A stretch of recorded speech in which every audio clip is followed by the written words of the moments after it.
it's Patricia and Landon Regali, Chief Little Flower, coming at you on a godforsaken Truman Show. Say hi to Truman. There he is. There you are, Truman. Putting your peepers where they don't belong. But you dead don't even know it. So, whenever, Truman. At the time of this recording, it is October 31st, 2024. It is Thursday. Happy Halloween.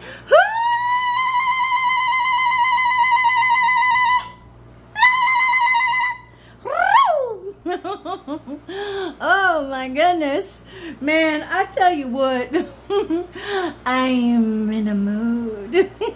Oh my god.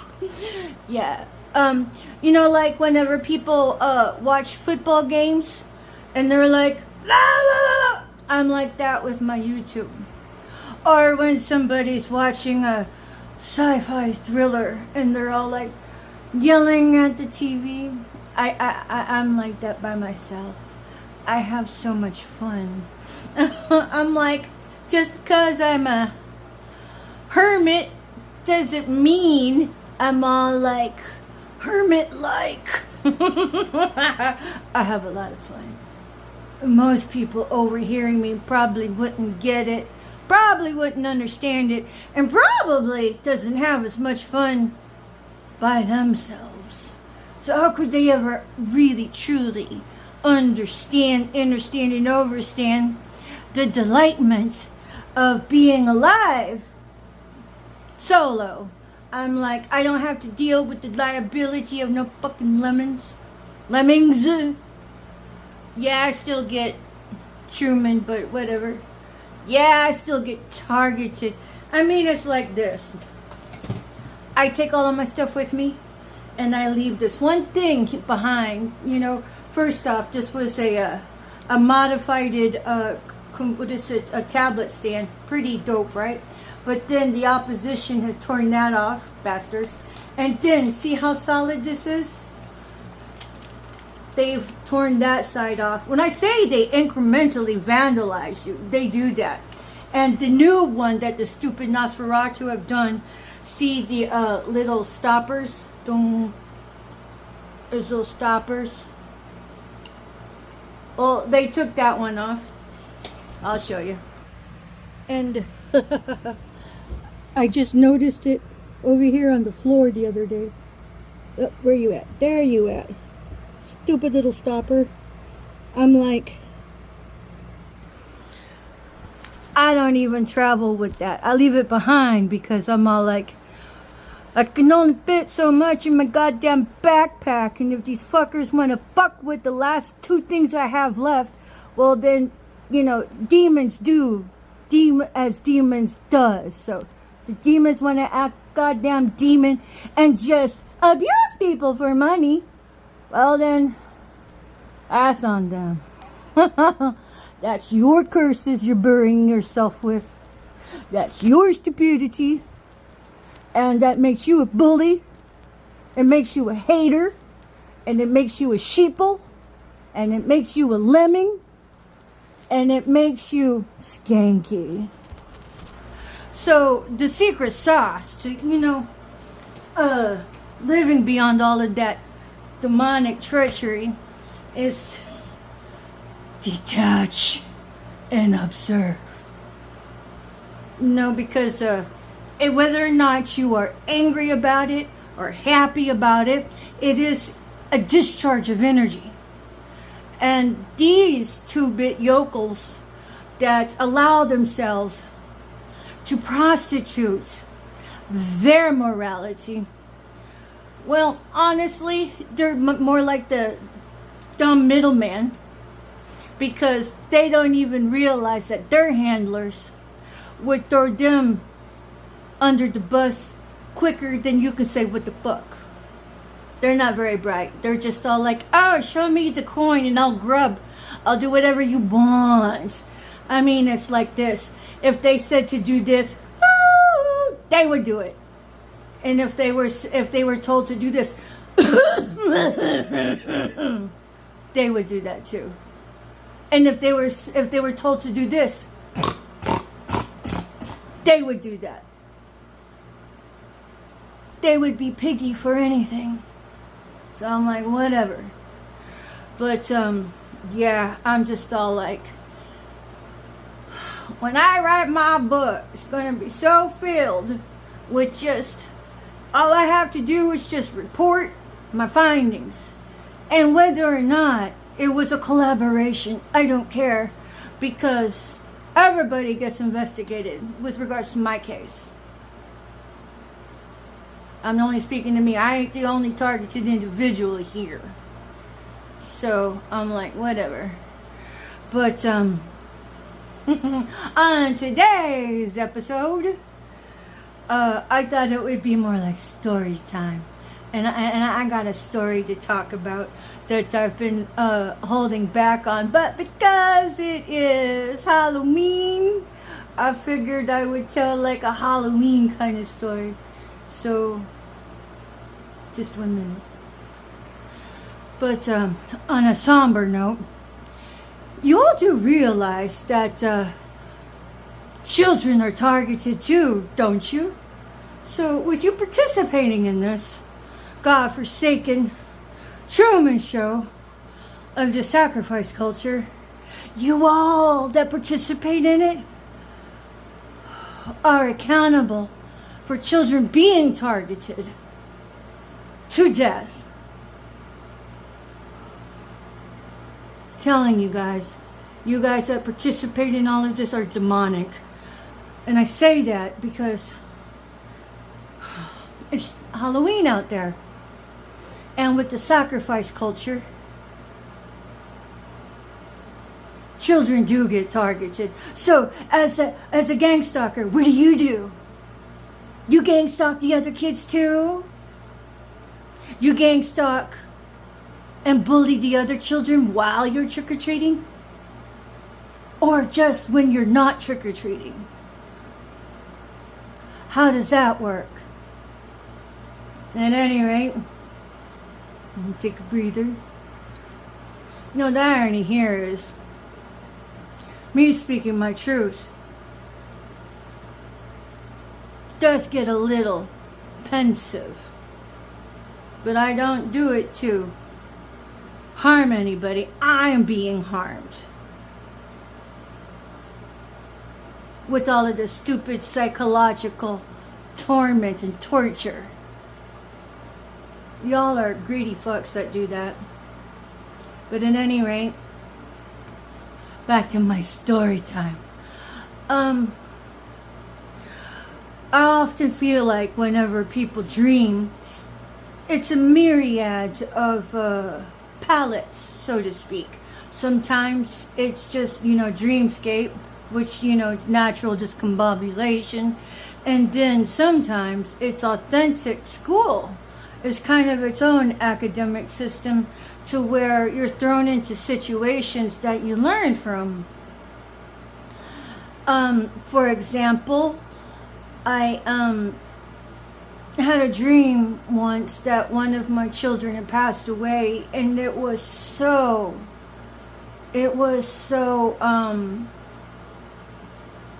vivid. And when I woke up, it was like Dorothy waking up back in her hometown. I felt like I had been given a new lease in life. I felt like, just running and holding both of my children, because I went through what a parent goes through whenever a child passes away. And I oftentimes feel like we're put in positions to understand somebody so we can be there without having gone through it. I had a friend once whose parents had passed away mountain hiking, and she reached out to his friends, and I was one of them, because the best friend was Tim Regali at the time, before we were married. and she just wanted to make sure that somebody was there whenever her son got the news about his dad, because mom was out of state and he lived with his dad. And sometime before that, I dreamt one of my parents passed away, and it put me in that headspace of what it was like. So my ability to translate the meaning of having had that dream was definitely to help our friend get through his grief and sorrow, and to be there for him, to be there with him. And then so whenever I had the dream of my child passing, I thought I met the woman that I was meant to help her survive the loss of her child. And she was a narcissist in the end and betrayed me, so whatever. I'm no longer in contact with that person because I happen to have self-respect. And if you violate my boundaries that are well-meaning, you have no business in my life. So, but if I don't understand the meaning of a dream that was vivid, I have a little mental filing cabinet that I put everything into that don't make sense at the time. So whenever the translation comes about, I'm able to expand in awareness and gain clarity in whatever respect that is. And so my story time is about a dream that I had when I was a junior in high school. I was about 17 years old, and I'm a firm believer that whatever dream I have had is I'll figure it out. And so this was a dream that I had no earthly idea what it meant. And one day, like, I don't know, about 20 years later, it makes complete sense. So in this dream that I had, I dreamt that I was hiking alongside a mountain, and this mountain had a waterfall coming out from it, and the cave of the mountain, the doorway of it, there was a cave beyond the doorway where the water fountain was coming, where the waterfall was coming from. And then so what it was is that there was like a I don't know, I've seen the picture of it, and because I never knew what it was named, like an omelette, where it was wrought iron coming down to bar the entrance of the cave, and then sideways, going sideways. And then so somehow I had ended up inside the cave, and there was a presence in there that I was trying to get away from, where it's like the dreamscape was like I was watching it happen to a girl, and then half of it was kind of like me. It was weird. And then so this presence in this cave, there was an open abyss on the floor of the cave where you couldn't see into, but you knew it was dark, and something in there was scary as fuck. And so when it presented itself, you could see like the talons, the claws coming up from a reptile. And it was the fact that it just looked scary that made it scary. And then so in my dream, instead of me trying to get away from whatever that was, now I stand as an observer watching this girl with like blonde, like long blonde hair, and knowing that she had been hiking and somehow ended up in the cave. And so she was trying to get away from whatever that creature was by scaling the side of the cave, of the elevation, to get away. And she kind of was like backed into a corner, so to speak, and had nowhere to go. But what I got from the creature inside of that abyss was like, your downloaded information. And in the information that I got, this creature was railroaded into living in the cave because it was so monster looking. The villagers would go ape shit with thinking the poor thing was evil when it wasn't. It was so like Frankenstein, because he looked different, therefore everybody chased him off. And then so what happened was this creature had fallen in love with this girl. The creature loved the girl, but the girl was rejecting him because she was scared. She had based her judgment on the appearance, on an environment that she knew nothing about. And this creature didn't want to be there, but it was the safest place for him from the villagers that were branding him something he wasn't, based on his looks. And then so the only way the girl saw herself getting out of her predicament was to jump into the waterfall in hopes that she would cascade down and out.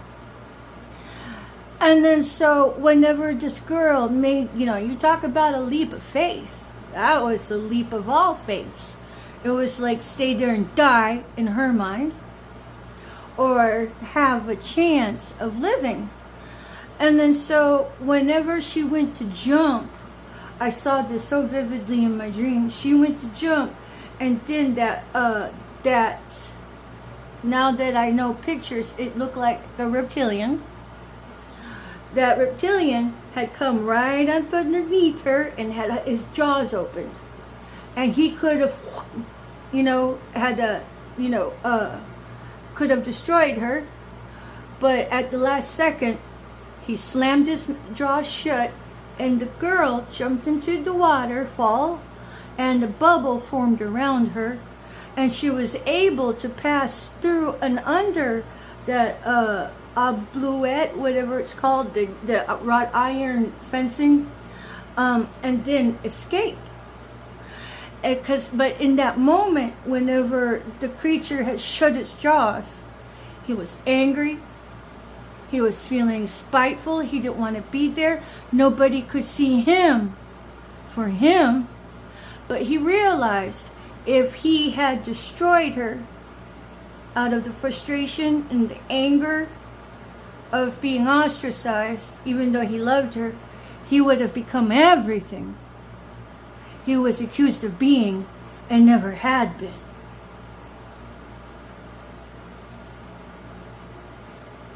I grew up with trichotillomania, which was the hair pulling. You can liken that to an anxiety disorder that was parallel to nail biting. Like Paul Regali, instead of pulling his hair, he had a disorder. That's my psycho father-in-law, the parent of the baby daddy, Tim Regali, who is the mother of Fima's boo thing, Barbara Regali. In my timeline, she is the mother figure who has been trying to sacrifice me, never mind her grandchildren. Paul, Tim, and Barbara have been trying to sacrifice me to cash me out, the mother of my children. But with regards to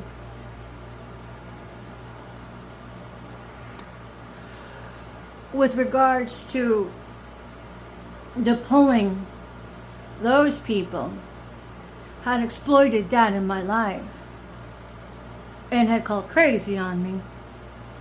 And all of the stupid village idiots that believed their accusations, none of which I am, I mean, I had been a thriving paramedic of 13 years, bitches. How you gonna call crazy on somebody that has impacted so many lives? I have all of my documentation of all of the patients I had treated. Look at my narratives. But what's sad is that whether or not who you work for could just as easily turn tail on you and accept a bribe to say something that you were never. That's why it's important to bring the best version of yourself at all possible, because I always used to tell the people I helped show the ropes. I've been a field training officer as a paramedic. You might have a great relationship with your district operations manager, general manager, and so on and so forth, and they may know how stellar of an employee that you are.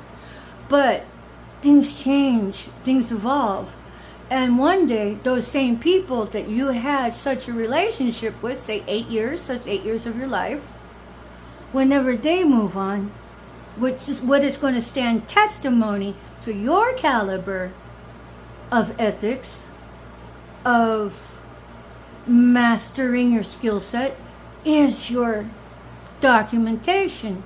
So don't ever shortchange yourself on that documentation. Little did I know that not only would it stand the test of time, it would also stand the test of those weak-willed people who may or may not have taken bribes to say something against you that isn't true.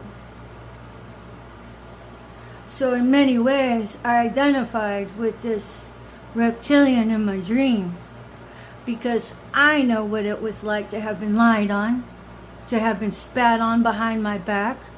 I never did anything to garner such attention like that other than be myself. And I refuse to dim my own light to make anybody else comfortable. You don't like it? Catch up with me. You don't like it? Stop hanging with me. It's as simple as that. And so what I also realized years later, like 20-something years later, that reptile being, I truly believe is a reptilian. This is why I don't think that reptilians are all bad. I mean, short of being a racist, because there is duality in everything, but I felt the pain this creature had been railroaded into. And at the time, I could identify my dream with the novel Frankenstein, because it was the poor decision making and the lack of discernment and mob mentality that run people into the ground without even having a conversation with them. The mob mentality that it takes to run the psychotic, psychological torture mindfuckery. That is as good as murder, dumbasses. And if you had calloused yourself to such degrading levels of inhumanity to not see it for the demonic value it presents to the society, let alone to the individual, you are as good as dead. Don't even know it.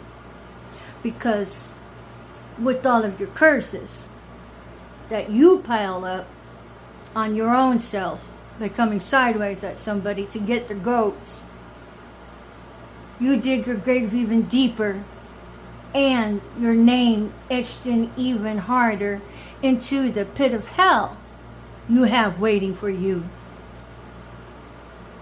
So if you're having a rough time in life and you're a goddamn gang stalker, I promise you, this is going to be the La Vida Loca. Because whenever your body dies, you get sucked into the second death. which is the everlasting destruction in the lake of fire. Now, if you want to stay there and keep running psychotic, psychological mindfuckery on me, that's on you. I woke you up, I taught you. You can lead a horse to wisdom, but you can't make it think for itself. I'll still love you, but I'm not going to shut up about it because it's rude. It's condescending. It's hateful. So in many ways, I identify with the reptilians getting the short end of the stick because, I mean, there are bad ones out there that seem to be crop riding the humans at large. So to the reptilians, you guys are going to have to figure out your stance. And you guys are going to have to level up your own species in whatever way that is. Because as it is, all of the negative ones are giving you all a bad rap. And in another 4 years, none of you are going to have your cloaking anymore. So the end is yesterday. Now is the time to figure out your role in humanity, in society. Because humanity is an underrated score because there's more divergence than there are actually humans. So, but that's how I realized years later the dream that I had was about the reptilians, because it was a reptilian. I didn't know it at the time, but I felt its pain. And I really, really understood that. Now, having the trichotillomania in my life, I wouldn't change that for the world, because it shaped and carved me for who I am. I'm able to look into the depths of somebody's soul, despite all of the fuckery, and see the potential. Or the depths into somebody's soul, despite the veneer, and know the potential, know the virtue. Because in many ways, I am that person. I mean, I get judged for my teeth. So what? My teeth don't make me. I've been judged for the baldness of my head and the spots of hair gone. That doesn't make me.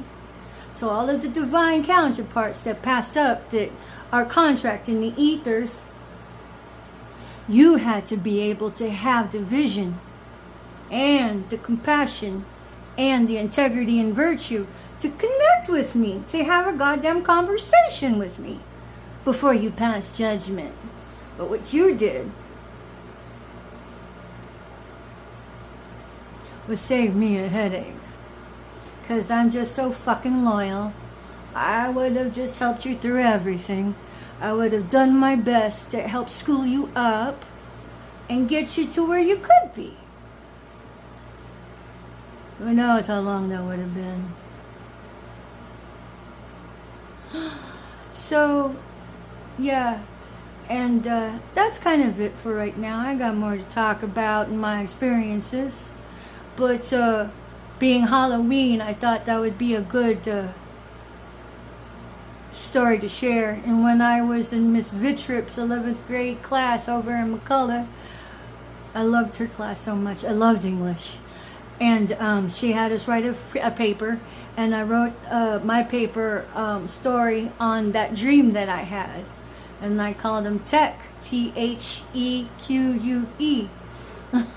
She loved it. And yeah, that dream was very near and dear to my heart. But at the beginning of it, when I saw the talons and the reptilian skin, it was scary. But we can be so led by our fear that we miss out on the virtue of somebody. Fear is a good thing, but misplaced fear is a cancer. When I say it's a good thing, because it can teach you how to stay out of trouble. But if you are overbridled with it, it could usurp you from your best life. So everybody coming sideways at me, and hello handlers, you haven't given up. And for whatever ethical agency is out there, the handlers are still at it. are still leaving the goddamn triggers in the atmosphere.